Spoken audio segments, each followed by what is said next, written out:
Mobi.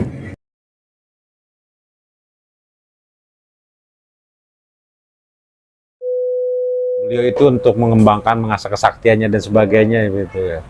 Jadi ya sangat-sangat rata keterkaitan dengan Pajajaran ini. Menarik juga, jadi bahwasanya selain Batu Tumpang ini kan bahwasanya disinyalir itu adalah tempat untuk mengasah kesaktian dari seorang Patih Raga Gading. Betul. Ini hampir menyerupai dengan situs Batu Kedok itu ya, yang di Sukaraja sana, yang di Cibeduk itu. Nah, Itu kan kalau tidak salah itu Batu Kedok itu kan keterkaitannya juga dengan para apa namanya dari Pajajaran. pasukan dan dari para apa namanya ya panglima dari Pajajaran ya, gitu. Hanya saja kalau kita melihat bentukannya itu ya ada perbedaan juga ya. Ada perbedaan. Kalau Batu Kedok itu ya bisa dikatakan itu batu tunggal doang ya. Batu tunggal. Tidak bisa dikatakan, maksudnya nggak ada, tidak terlihat seperti punden bulat gitu. Tapi berbeda dengan Batu Tumpang ini. Batu Tumpang Saya ini lihat ya? itu bentukannya ya anggaplah punden undak. Karena ada beberapa undakan di situ. Oh, ada undakan berarti jelas. Ada undakan. Undakannya terlihat jelas tuh. Ya walaupun susunannya sudah tidak terlalu rapi ya, mungkin pada zamannya itu ya itu merupakan suatu punden undak. Gitu. Nah, berat ya bahwasanya menurut pandangan Kang Bobi bahwa ini disinyalir ada merupakan satu tempat punden berundak gitu, karena kan dari segi bentuk undakannya itu ya, dari segi bentuk undakannya. Berarti yang si posisi Batu Tumpangnya ini Ada di puncaknya. ada di puncak, yang Ada paling di besarnya puncak. itu. Ya, ada di puncak punden. Gitu.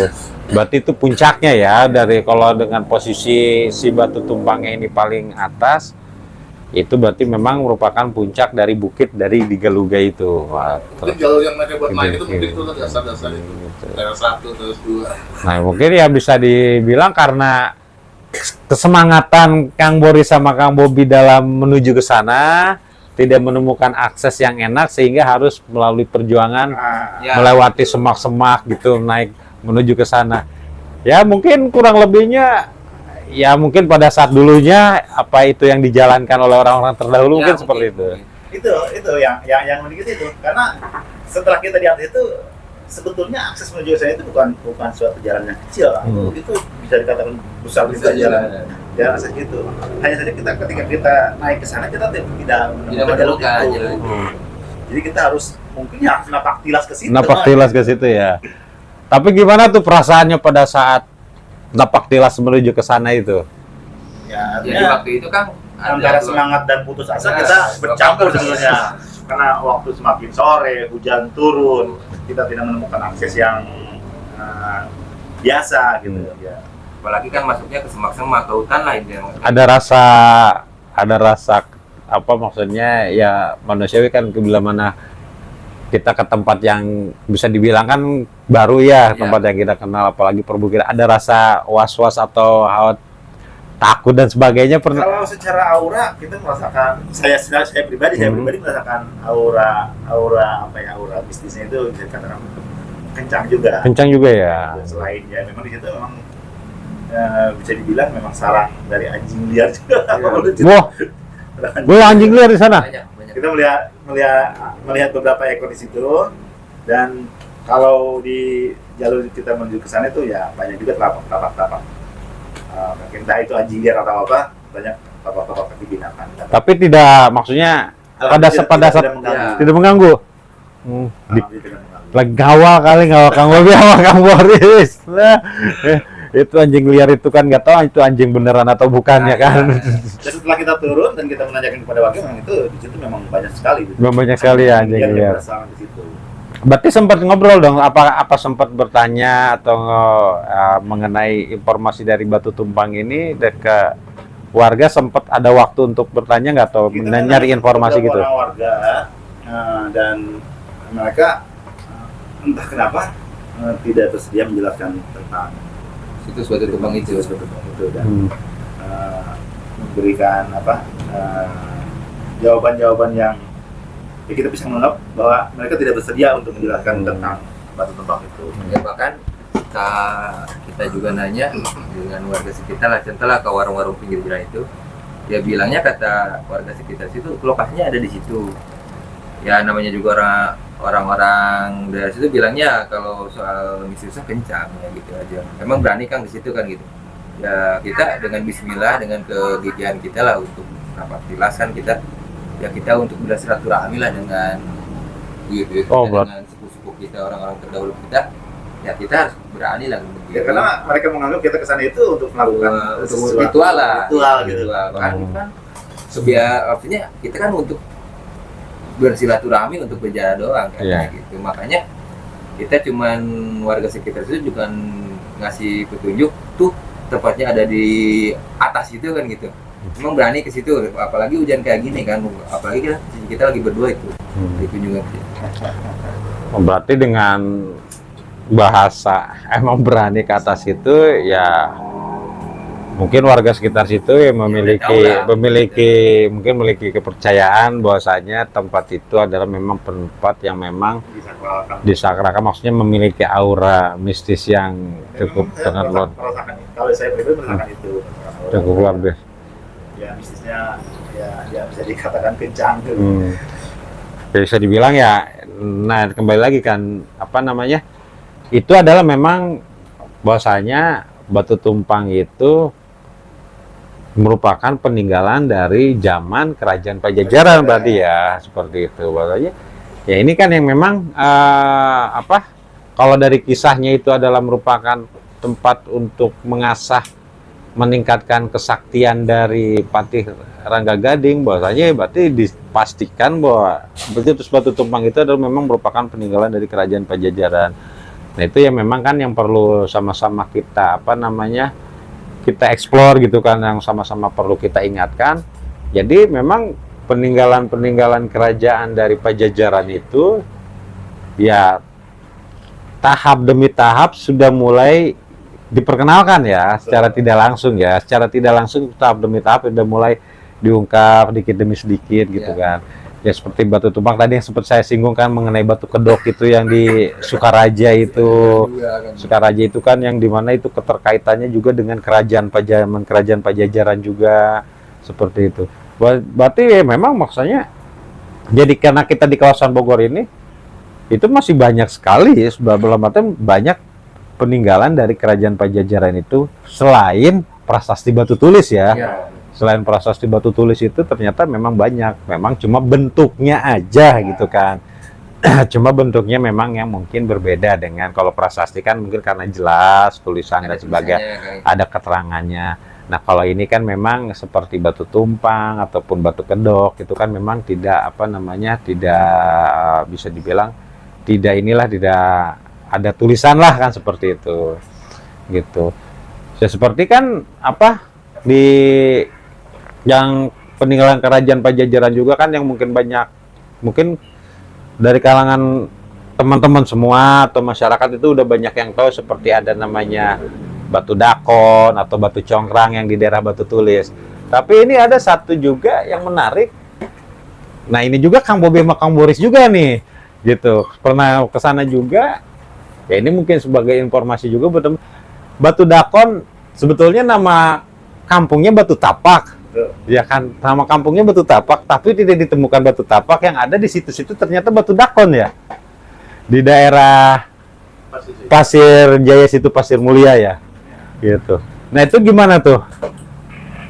Kalau batu dakon Batu Tapak ini, konon kalau cerita-cerita orang tua dulu, karena memang tempat tinggal saya kan tidak jauh dari sana. Kalau untuk batu dakon ini lebih unik lagi, lebih unik lagi, karena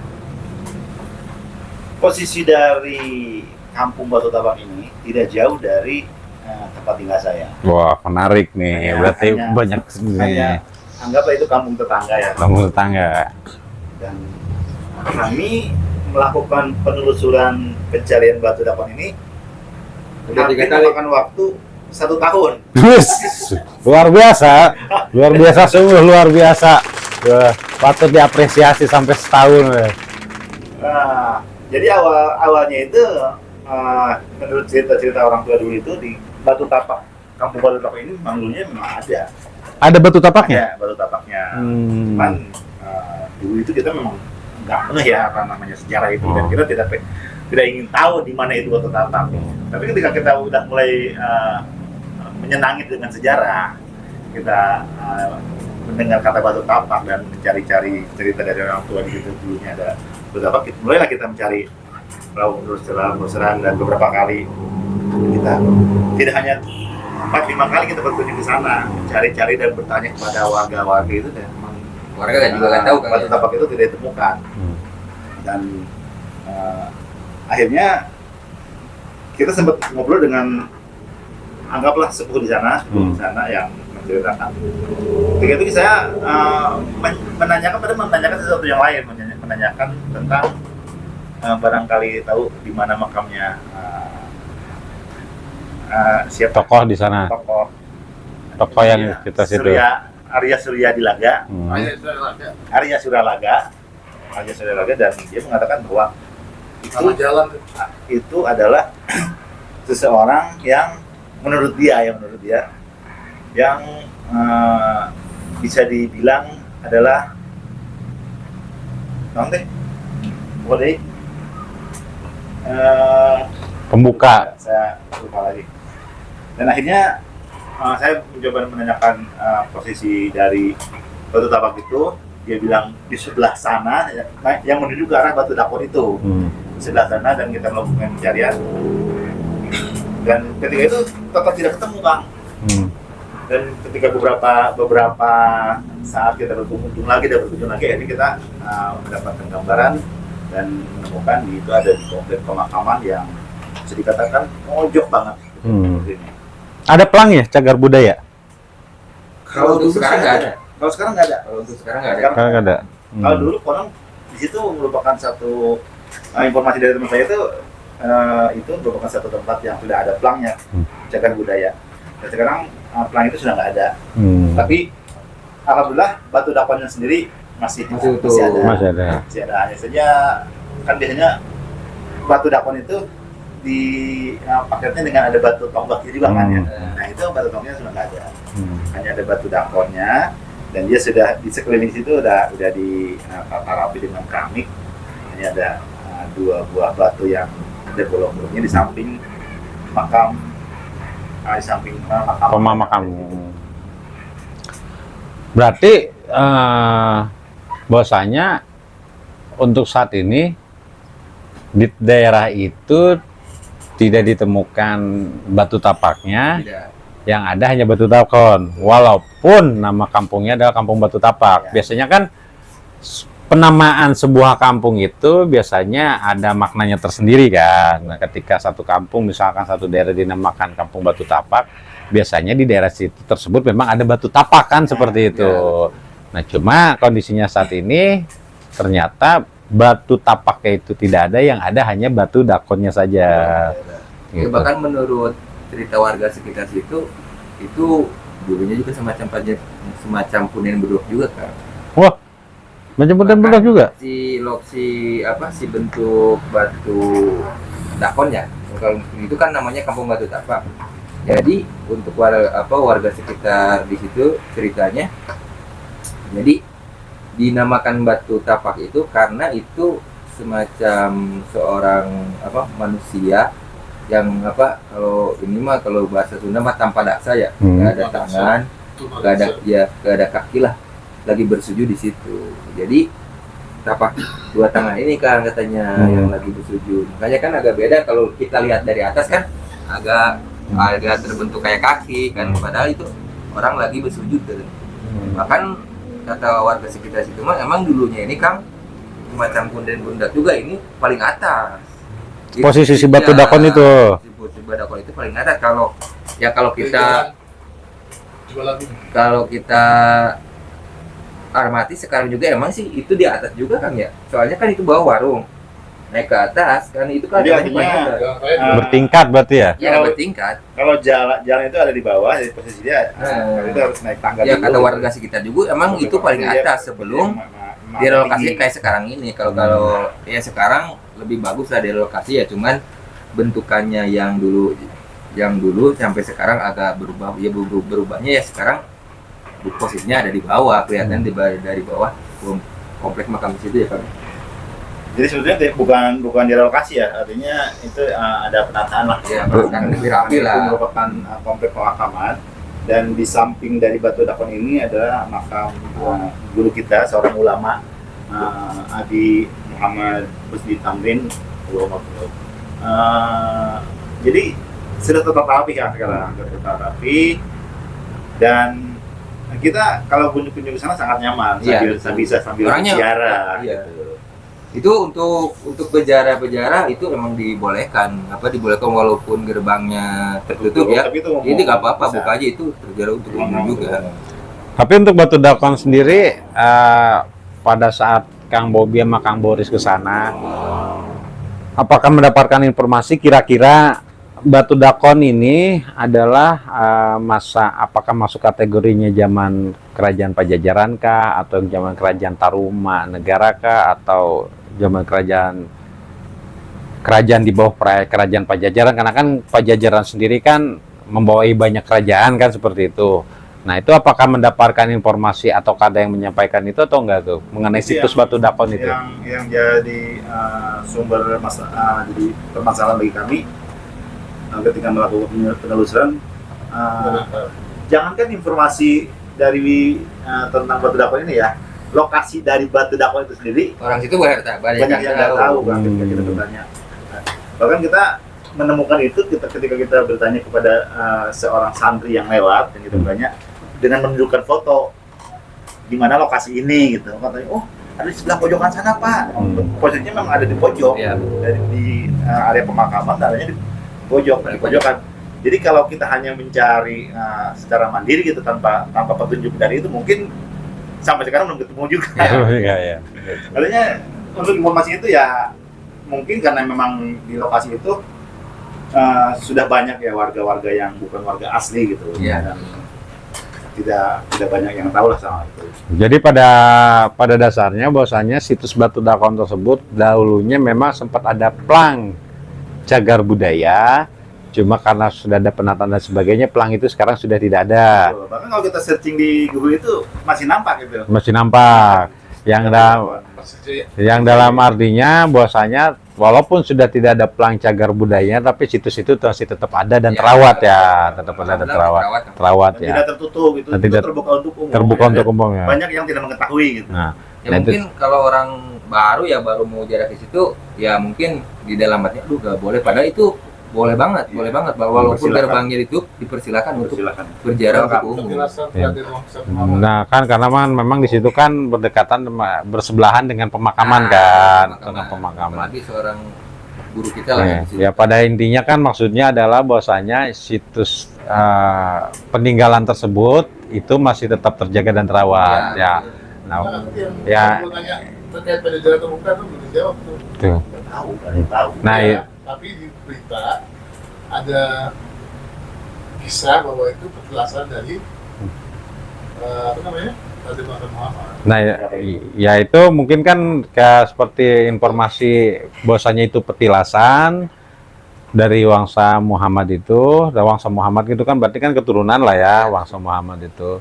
Ya mungkin itu keterkaitan mungkin yang tadi yang disampaikan sama Kang Boris tadi seperti itu kan, yang dimana dapatkan informasi bahwasanya sosoknya itu Nah, sedang bersujud itu ya, sedang bersujud itu mungkin Kepercayaan Raden Kian Santang. gitu. Nah itu ya bahwasanya kan emang berbagai macam informasi mengenai situs Batu Dakon itu, bahkan ada juga yang keterkaitan dengan Kian Santang kan, seperti itu.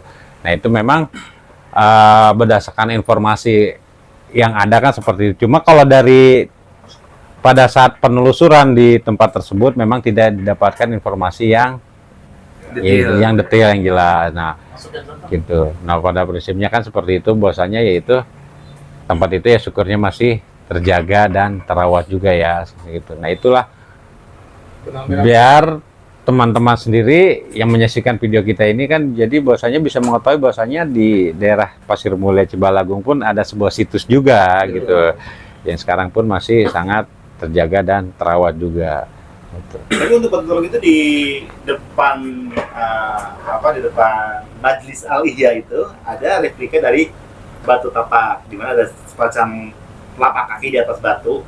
Tapi kalau katanya itu adalah memang buatan, itu Replika ya? pahatan gitu. Replika dari batu tapak itu ada kan? Hanya batu tapak asli itu Tidak ada. Berarti pada prinsipnya bahasanya memang ada gitu. dahulunya memang pernah ada batu tapak itu ya. Sepasang atau Kalau replikanya itu sepasang. Sepasang. Persis di depan pintu masuk menuju ke Majelis Taklim Aliyah Oh, Bogor. seperti itu ya. Jadi mau menuju Majelis Taklim itu ada replikanya, itu semakin untuk memperkuat bahasanya dahulunya memang pernah ada Batu tapak. batu tapak di kawasan itu. Ya, Karena nggak mungkin buat. gitu. Ya, itu Ya. analisa kita itu mungkin seperti itu ya. Ya kenapa dinamakan daerah tersebut kampungnya Kampung Batu Tapak ya itu. Nah selain itu kan memang kan ini satu kawasan kayak semacam situs Batu Dakon ini kan memang posisinya daerah Pasir Mulia gitu kan. Seberangnya ada Gitu kan. Seperti apa namanya yang disinyalir adalah Merukan Punden. Ke arah ke Gunung Batunya pun ada sebuah situs juga Punden Berundak Gunung Batu gitu kan. Gitu. Dan juga ada apa namanya kalau nggak salah itu kan memang budaya. Gunung Batu itu kan memang lokasinya maksudnya tidak terlalu jauh dengan kawasan daerah Ciomas. Nah, Ya. kawasan daerah Ciomas sana ya. Nah, di kawasan Dulunya maksudnya Ciomas juga. dulunya. maksudnya Ciomas juga ya, Sama- gitu. sama budaya. Nah, kan di daerah Ciomas juga ada sebuah situs juga yang kalau ini kan mungkin masih dalam tahap dugaan mungkin ya disinyalir. Itu merupakan petilasan dari Eyang Surya Kencana ya. Kalau nggak salah mah, kalau nggak salah seperti itu. Dan juga Kang Boris sama Kang Bobi pernah mengunjungi sana yang di Astana. Luhur ya? Astana Luhur itu. Nah, itu gimana tuh ceritanya tuh mengenai ini kan memang banyak juga nih teman-teman kita yang apa namanya mungkin saja tidak mengetahui mengenai bahwasanya di Ciomas pun Banyak. bahwasanya di Ciomas ini ada sebuah tempat yang disinyalir ini adalah peninggalan dari petilasan dari Eyang Surya Kencana, Prabu Surya Kencana yang dimana raja terakhir dari Pajajaran kan seperti itu. Nah itu pada saat ke sana itu apa tuh yang didapatnya dari Kang Bobi sama Kang Boris? Ya waktu kita kunjungan ke situ apa Sanjul Pura juga nggak ada juga kan ya. Lagi ngejot Kan lagi nggak ada tempat ya, makan untuk soal tempat itu sama juga masih direlokasi kan. Satu masih pembangunan ya waktu kita berkunjung ke situ ya, kalau dibilang tadi menemukan apa ya lagi dan lagi kita menemukan batu semacam punden berundak lagi. Punden berundak lagi? Ya maksudnya kan di situ ada semacam batu sejadah, ada Nah, kalau maksudnya punten Kang Boris, kalau punden berundak kan berarti bertingkat ya? Iya, Berarti itu bentuknya ya kalau- bertingkat juga? ya makanya dibilang di situ Astana Luhur kan, berarti itu kan posisinya agak tinggi juga kan, agak tinggi juga ya kalau kita bandingkan dengan ya kalau untuk sekitar daerah situ pesawahan kan ya. di sekelilingnya Pesawahan ya, Ya. ya kalau kita lihat dari bawah sama juga, sama juga. Astana Putih makam. Kalau kita lihat dari agak kejauhan, Kang, jadi itu nampak Bukit memang, juga. memang seperti punden berundak juga ya. Hmm. Karena memang kita lihat ada beberapa teras, walaupun susunan batu-batunya itu sudah berantakan lah. Ya, berantakan. Karena memang di sekitaran situnya memang banyak makam-makam. Mungkin Ya untuk makam, tapi alhamdulillahnya sebelah kan ya. memang Di sebelahan. ada di Di bawahnya. posisi pemakaman itu ada Di bawah. di bawah dari pusat. Maksudnya pemakamannya ini pemakaman umum Yang atau memang pemakaman yang udah tua gitu dalam? Pemakaman umum.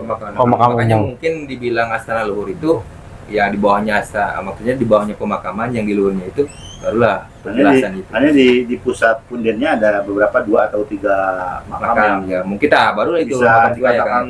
sangat tua ya, Ya. sangat tua, dan itu jadi apa ya dikatakan kalau orang sekitar memang dikeramatkan juga, dan banyak yang sengaja berziarah ke sana.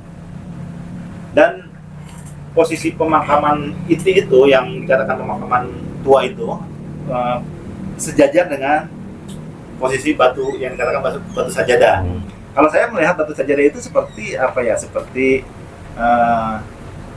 tempat pertemuan, Kang. Di mana batu sajadah itu ada di tengah-tengah, Kayak meja lah. dan di sekeliling batu sajadah itu ada 4 atau 5 batu yang mengelilinginya, yang bisa dikatakan sebagai kursi tempat duduknya, dan di batu sejajar itu sebagai mejanya gitu. Jadi dia posisinya ada di ketinggian memang. Dan kalau kita melihat susunannya ada beberapa teras, dan itu bisa dikatakan sebagai mungkin menurut analisa saya itu dikatakan punden berundak juga. Oh. Ini malah minum. Wah. Ya. Jadi ya itu kemungkinan menyerupai punden berundak berarti ya, menyerupai punden berundak ya, karena namanya sendiri adalah Astana Luhur. Tapi memang belum masuk cagar budaya kan ya? Nah, kita tidak menemukan pelang cagar budaya. Tidak menemukan pelang cagar budaya. Nah, kalau sempat bertanya, sempat apa, gimana pas lagi ke tempat itu, warga sekitar atau gimana, ada ya sempat nyari-nyari informasi atau tidak gitu kan? Dapatkan informasi apa tidak pas di sekitar situnya lah. Kebetulan kami untuk berkunjung ke situ ya posisi di tengah sawah ada. Gitu. Maksudnya untuk mencari informasi juga agak susah juga. Maksudnya kan di daerah sekitar situ emang sawahnya agak Cuma memang diduga itu adalah peninggalan dari Prabu Surya Kencana seperti iya. itu ya. Karena salah satu buktinya itu sebetulnya mengenai batu sajadah itu ya seperti meja, dan ada 4 buah batu yang mengelilinginya, kurang lebihnya seperti itu ya, Kang Bugi ya. Jadi bisa juga diduga itu adalah memang merupakan semacam tempat pertemuan ya. Ya, kalau saya sih melihat seperti itu. Gitu. Jadi mungkin bentuknya seperti punden berundak, cuma ya seperti yang batu tumpang kan ya bentuknya seperti punden berundak, yang dimana dipergunakannya pada saat dahulunya adalah untuk sang patih Pajajaran itu dalam untuk mengasah kesaktiannya. Nah, mungkin seperti ini yang di Astana Luhur ini mungkin bentuknya seperti punden berundak, cuma dipergunakannya adalah untuk seperti macam tempat musyawarah lah kan, pertemuan lah kayak gitu. musyawarah, pertemuan dan apa sebagainya. Nah, ini kan menarik juga gitu kan ya, semoga aja kan seperti Astana Luhur ini bisa dikatakan itu bisa Masukannya ya maksudnya kan masukan bisa diteliti ya, ya betul. bisa direset apakah memang ini adalah keterkaitan memang peninggalan dari kerajaan Pajajaran ataukah memang bukan, kan seperti itu kan. Nanti ke para ahli dan sebagainya ketika berkunjung ke sana kan bisalah dengan berbagai macam metodologi yang digunakan untuk menafsirkan, mengkaji mengenai tempat tersebut kan gitu kan. Karena kan kalau misalkan ini memang merupakan peninggalan dari perjalanan dari Prabu Surya Kencana kan menarik juga. Itu kan patut juga diinformasikan kepada semuanya. Nah itu. Nah ini merupakan satu informasi juga memang kepada teman-teman semua ya, ya mungkin khususnya yang memang orang Bogor, apalagi yang kawasan Ciomas sana, ternyata di daerah Ciomas pun ada satu tempat yang diduga adalah merupakan petilasan dari Prabu Surya Kencana, yaitu Raja Pajajaran yang terakhir. Ya cuma memang masih diduga gitu kan, memang untuk lebih ada penelitian lebih lanjut apakah betul itu merupakan jejak dari perjalanan Prabu Surya Kencana atau bukan, seperti itu. Tidak terasa kita ngobrol-ngobrol untuk kali ini ya gitu kan, begitu perjalanan gitu kan, gitu sangat Sebagian. begitu menarik lah gitu kan, yang dimana yang kita ulas ini kan memang satu tempat-tempat yang mungkin bisa dibilang itu tidak begitu familiar gitu kan, tempat-tempat tidak begitu familiar, tidak begitu banyak yang tahu, dan ternyata tempat itu merupakan tempat yang pernah dipergunakan oleh tokoh-tokoh penting pada zaman Pajajaran kan gitu, baik Sri Baduga Maharaja ataupun Patih Rangga Gading ataupun yang diduga itu Kian Santang yang di Batu Dakon itu Pasir Jaya, dan juga yang di Ciomas itu Prabu Surya Kencana. Itu kan merupakan tokoh-tokoh penting pada masa zaman Kerajaan Pajajaran gitu. Sebanyak lagi. Gitu. Nah ini mungkin baru sebagian kecil aja ya, yang mungkin kan yang kita bahas, yang semoga ke depannya ini bisa kita ulas dan bisa kita ungkap mengenai jejak-jejak dari Kerajaan Pajajaran ini yang mungkin belum begitu terlalu terekspos gitu. Ya mungkin kan nanti di episode-episode selanjutnya nanti tentunya akan kita ulas bersama. Nah itulah bagaimana yang tadi sempat kita obrolkan itu, ketika kita membahas Kerajaan Pajajaran itu seakan-akan tidak ada habisnya kan gitu, karena memang ini kerajaan Pajajaran ini penuh dengan kemisterian yang sangat perlu sekali untuk diungkap sehingga bisa lebih terang benderang lagi untuk kedepannya, khususnya bagi generasi yang akan datang mengenai informasi kerajaan Pajajaran di masa lampau, mengenai perjalanan panjang dari kerajaan tersebut yang cukup termasyhur pada kala itu. Baik teman-teman, tidak terasa obrolan kita, semoga aja apa yang kita obrolkan di sini bermanfaat ya, khususnya buat kita pribadi, ya umumnya untuk teman-teman semua yang menyaksikan video kita. Ya lebih kurangnya kita mohon maaf apa yang kita obrolkan ini, ya bisa mana ada salah-salah kata ataupun ada salah informasi, ya mohon dikoreksi, bisa disampaikan melalui DM di akun Instagram kami yaitu JTV Channel, ataupun ya bisa melalui di kolom komentar kami. Ya tentunya saya ingatkan kembali sama teman-teman semua untuk selalu mensupport channel kita, agar channel kita terus bisa menyajikan informasi-informasi bermanfaat untuk teman-teman semua. Ya tentunya dengan cara subscribe, bagi yang belum subscribe bisa selalu tekan tombol like dan juga share sebanyak-banyaknya kepada teman, saudara ataupun siapapun itu, dan silahkan sampaikan komentar di kolom komentar setiap video yang kami tayangkan. Jadikan kolom komentar di setiap video kami itu untuk sama-sama kita saling berbagi informasi, kita saling mengenal dan saling memperkuat tali silaturahim. Baik teman-teman, cukup sekian dari kami. Lebih kurangnya mohon maaf. Wassalamualaikum warahmatullahi wabarakatuh. Waalaikumsalam warahmatullahi wabarakatuh. Ngopi, ngobrol kita.